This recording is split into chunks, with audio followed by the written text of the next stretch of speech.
Before Rome conquered the world with legions, it conquered it with something far more powerful: noise. A roar inside a stadium, a wave of bodies chanting in unison, 50,000 voices becoming one. Rome understood something most empires never fully grasped. An army wins battles, but a crowd wins control, and Rome mastered the crowd. Rome gave its citizens something revolutionary: the feeling that they mattered. They voted. They attended assemblies. They gathered in the forum. But power did not live in the crowd. Power lived in perception. The crowd believed it was shaping Rome. In reality, Rome was shaping the crowd. Public speeches were theater. Architecture was stage design. Politics was choreography. The Republic did not just function, it performed, and the audience applauded. When Rome expanded, wealth flooded in. So did inequality. Discontent grew. Unemployment rose. Anger simmered. But Rome did not suppress anger directly. It redirected it. Bread in circuses, free grain, public games, gladiator battles, chariot races. The Colosseum was not just entertainment, it was emotional engineering. Violence became ritual, distraction became policy. If the crowd is entertained, it does not revolt. And if it does not revolt, power remains untouched. Walk into the Colosseum for the first time. Stone towering above you, crowds filling every tier, sunlight cutting through dust. You feel small. That was intentional. Roman architecture was psychological warfare, not against enemies, but against doubt. Massive forums, triumphal arches, temples reaching toward the sky. The message was subtle but constant. Rome is eternal. Rome is immense. Rome cannot fall. When people believe something is eternal, they stop imagining its end. In Rome, numbers created truth. If thousands cheered Caesar, he was legitimate. If the mob turned violent, senators trembled. Emperors feared one thing more than invasion: public unrest. Because a crowd is unpredictable, it can elevate a ruler in the morning and demand his death by night. So emperors studied crowd psychology carefully. They appeared in public. They staged victories.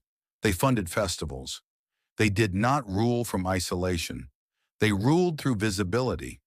If the crowd sees you, it believes you. Rome perfected spectacle as a political tool. Triumphal parades displayed captured enemies. Gold was paraded through the streets. Exotic animals shocked the public. Every event reinforced a message: Rome dominates the world. Even defeat could be reframed. Because perception shapes memory, and memory shapes loyalty. If the people believe they are part of greatness, they will defend it, even when it costs them everything.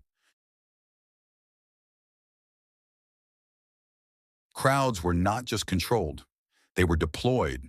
Political rivals were shouted down. Enemies were publicly humiliated. Executions were staged as lessons. A crowd can intimidate without lifting a sword. A chanting mass can silence opposition faster than law. Rome understood something chilling. The most efficient form of control is when people enforce the system themselves. When the crowd polices dissent, power becomes invisible. In ancient Rome, to be excluded was to be erased. Citizenship meant belonging to something vast. To stand outside the crowd was dangerous. Humans fear isolation more than hardship. Rome used that instinct. Festivals created unity. Military victories created shared pride. Public rituals created identity. The crowd became the empire's nervous system.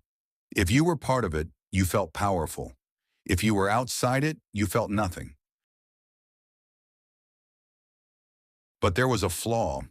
The same force that stabilizes power can destroy it. Riots erupted over grain shortages. Crowds demanded blood. Emperors were overthrown because crowds amplify emotion, and amplified emotion does not negotiate, it explodes. Rome could manage the crowd, but never fully control it. And when economic strain grew and external pressures mounted, the roar that once protected the empire began to fracture it. Rome's greatest innovation was not concrete, it was collective psychology. Create belonging, provide spectacle, amplify pride, redirect anger, control narrative, repeat. This formula built an empire, but it did something deeper. It revealed a truth about human nature. People do not need to be forced. They need to be guided.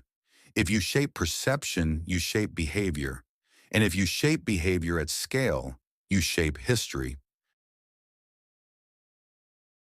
Rome fell, but the crowd did not. Today, the arenas look different. Screens replace stone. Algorithms replace emperors. Applause is digital, but the mechanics remain. Visibility creates authority.